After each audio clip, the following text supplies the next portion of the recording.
Ebia wonya hu se ewiase du na wiye enti bia da so do life di agoro woda so de to chacha ebia eda so ye wo se wo betena se akosi da mesrew ewiase ko na wiye wan mu ene betumi de akọ awiye Yesu timi kan se ma wiye Paul timi kan se ma wiye o Peter etimi wiye John timi wiye Andrew timi wiye Bartholomew timi wiye Philip timi wiye Thaddeus timi wiye Simon timi wiye ene what about Judas and timi amfa the battle na nkwa wiye ene me kan Nyankopon wasama kyerɛw Joseph abrabɔ na yiguso to aso no ewiase niema nyine di adanse se wiase wiye aduru niema sheki wiase sheki ankasa ehu ato wiase ehu ato nipa maso ti Yesu kan senti onipa ba ne ba ntoba beto ewo gidie nim oba beto ewo gidie nim 24 hours a day no dia ne awode dwene dia pa na awodwene ho ade be na spend all time e man pa on say sorry busy for nothing Bible nim a continuing meditation nim wow kai say ofa Bible tena Bible ho be say 2 hours how many days ni wotena Bible just 30 minutes how many days ni we share that tena Bible 20 minutes how many days ni one kasa ejina I devote to time for prayer non-stop 1 hour how many days ni sister Jesus into nipa ba ne ba into ba beto ewo gidie nim enne enyom no se wade boa me na me mfri gidie nim Yesu ba e obeka asasem yi ewo Matthew chapter 24 verse number 9 was ena obeyi mama hu yehia na wakum na medinti amanyina betane mu eno na ebetu nipa bebere suntudia na obeyi won ho amema na watentane won ho na difo atofo bebere ebesole obedada nipa bebere na enam se emumyo bedo suntim wo mudodo na edo ano bedwo na de obegina akuduru awieye no ono no obegino de obegina akuduru awieye Matthew 24:13 enti da Yesu beba obeba beto se na wo yedai da Yesu beba oba beto se na wo yedai oba beto na wo dwene de oba beto na wo kande oba beto na wo hin na wo da so wo adom nim na wo da so kura wasam kem na wo da so kura onyumtuom na wo da so kura wo hyadwumam na wo da so kura wadanse dim na wo da so kura wo mpani niem oba beto na wo gina hin oba beto na wo hin ewiase sheki wiase woso kakobun na edura ne sa ewe ne duru bibia di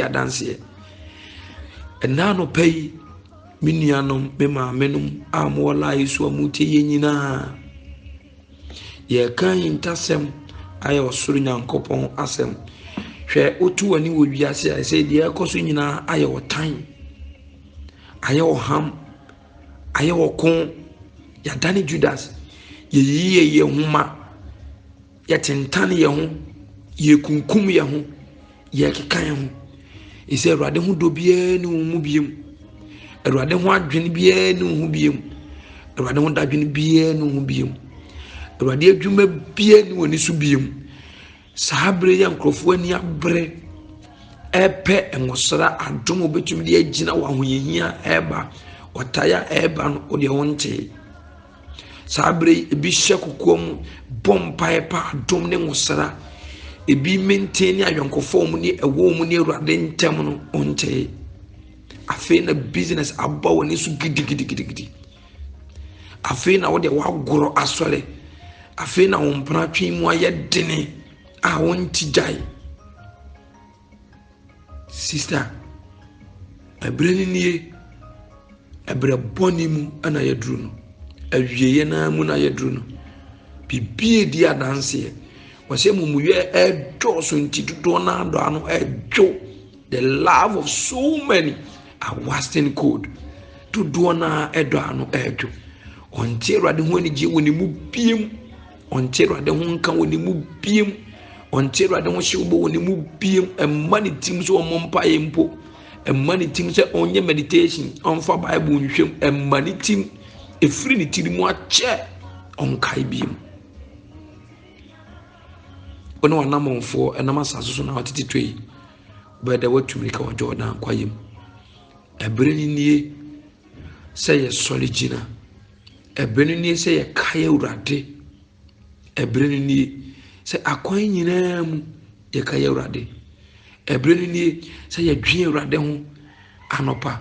Ɛbere ne sɛ yɛ didi Kristo ho aduane ansa na yɛyɛ de yɛ bia. Ɛna anɔpa yi daily bread a yɛhyehyɛ yi yɛhyehyɛ ma wo nkwagyeɛ, yɛhyehyɛ ma w'ahotɔ. Nyɛ biribiara nti a sɛ wobɛhu Kristo Yesu no wɔhu ne yie, ɔbɛda ne ho adi akyerɛ wo. Wobɛhu ne han, ne tene ne dɔ sɛdeɛ siteɛ. Hyɛ ne nso sɛ ade pa biara ni wiase, deɛ wo wiase biara ɛwɔ hɔ mprempren, ɛni hɔ daa. Ɛnɛ wɔ hɔ, ɛkyerɛ ne ni hɔ. Ba Kristo deɛ ɔwɔ hɔ daa. Hwan ɛna sɛ ɔwɔ ayɔnkofa bi a ɛɛdɛ kyɛn Kristo ayɔnkofa? Hwan ɛna sɛ ɔwɔ obi a ɔyɛ nokwafoɔ ɛma no te sɛ Kristo Yesu? Hwan ɛna sɛ ɔwɔ obi a ɔde no ato no so kyɛn sɛ ɔde no bɛto Kristo Yesu so? Kristo ni hwammɔ. Kristo mfa nipa nsim. Kristo na ada nipa. Kristo kan ho baabi biara. Yɛndam, yɛsɔre mu, yɛkɔ, yɛba, yɛdidie, yɛnom, everywhere. He is around. Wadamfo no oni hɔ daa. Ukunu ɔntena hɔ daa. Osɔfo ɔntena hɔ daa. Unia ɛntena hɔ daa. Umame no papa do ba wiase ɛna ɔmu wɔ yi. Ɔmu kɔ. Ɔmu ntena hɔ daa. Ɛbɛyɛ kakra na waa soso a wotie mi. Ososo wokɔ. Oso ntena hɔ daa.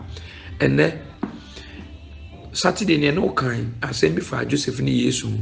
Yɛyɛ comparison bi ma hu sɛ ɔmu life ne nyinaa yɛ the same thing.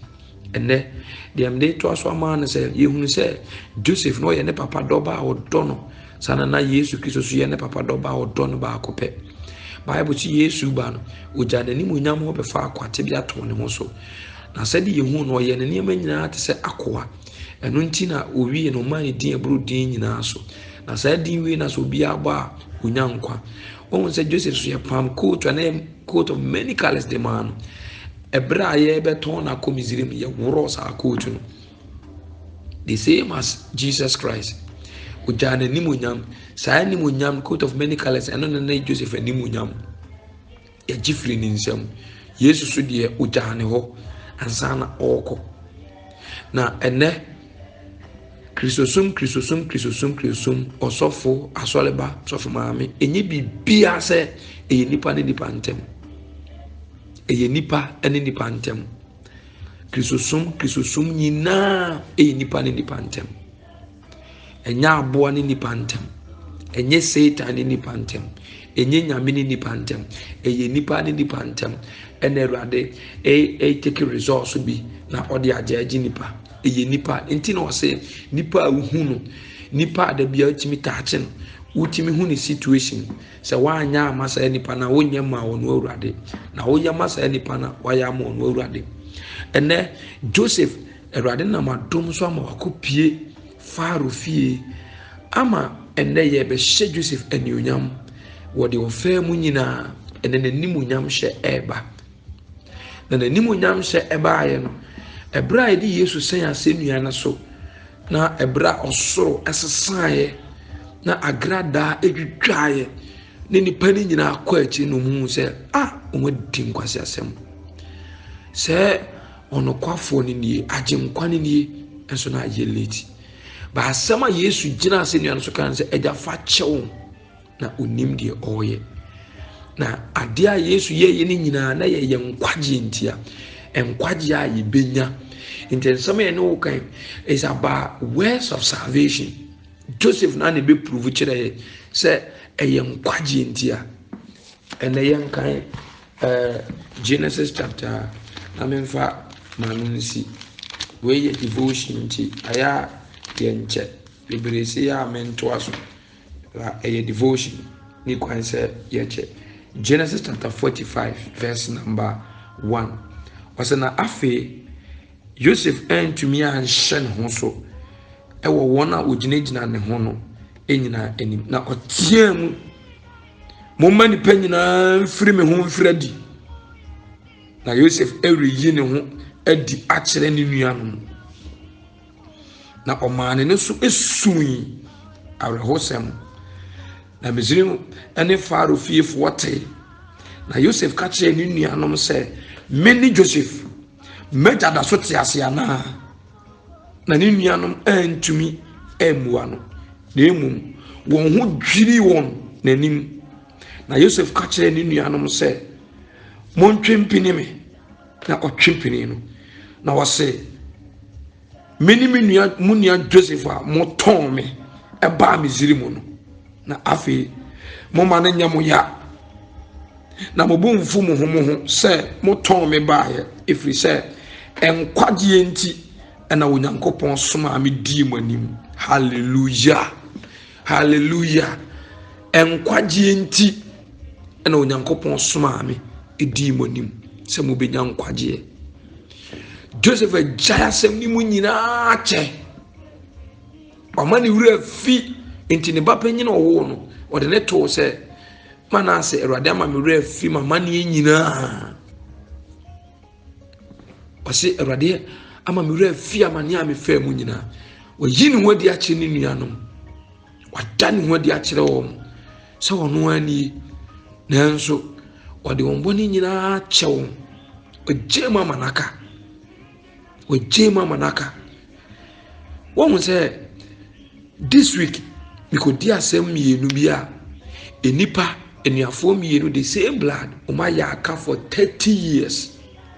30 years ɔmo yɛ aka na me misua 30 years. Na Awurade ehu ɔmo mmɔbɔ sɛ ɔmo anwu ebia na wo de wanya ne saa. Different persons so saa ɔno so more than 20 years. Di ade na mo gye wo wiase. Nti aboa ebetimi ne wayɛ aka, na ntwie betumi ne wayɛ aka, ɛne ne bonsam nya aka, ɔno mom na ne huhu ɛne ne nya aka, na wamfa na akwan so kaapo bi ne na yɛ aka, ɛne bonsam ɛne nya aka. Na ne nipa nyina yɛ aka awie no asa akɔkasa nipa ho, o tan nipa no asa akɔkasa nipa ho, o ka nipa kyerɛ asɛm no asa akɔkasa nipa ho, o pu nipa no asa akɔpɛ nipa, o pam nipa no asa akɔfrɛ nipa, o kum nipa no asa akɔfa nipa. Ɛna dwina asɛm wo yɛ hu. Moma yɛnsusu mpiri wɔ wiase, moma yɛnsusu mpiri wɔ wiase. Awie na ani abere na wie duru, nneɛma nyina edi adanseɛ. 666 bere mu ani yɛ wura no, kae wo ka ne dɔ, kae baabi a fi hwe ase, kae nyuma pa na Awurade de wo yɛ, kae Awurade ho dɔ ne wom, ne Awurade ho ani gye wo mu. Hwɛ ne wabrabɔ wie sɛ nyɛ aduane na ɛma w'ani gye, sɛ nyɛ nkɔmɔhunu bi na ɛma w'ani gye, sɛ nyɛ mobile phone a wonsɛ wonni Awurade ho ani gye bia biem, wonni Awurade ho dɔ bia na ade nam wiase. Remember your first love. Learn to forgive and forget. Try to activate your prayer life again. Reconnect it. Reconnect it. Your prayer life. Reconnect it. They are disconnected. Fellowship are disconnected. As I'm speaking, make an attempt. Start to pray to reconnect it right now. Say, I am back. Bomodene, where are you now? So oba he no beba beto e won sam kikem bitanesim anibrem antan adwamamo krono no ba beto wom ene mo ni mra ho so. Revive yourself wherever you are. Baby biara wote awutie ya wo hweye mo ni mra ho so wo kasa dodo wo didi dodo open na dodo. Revive yourself.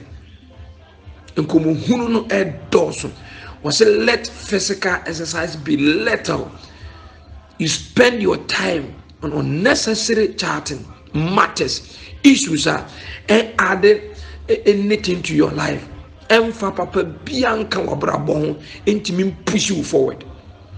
Jene say enkomo ya me di mi wiade ni menya. Baby a me ko mi wiade ni menya free so.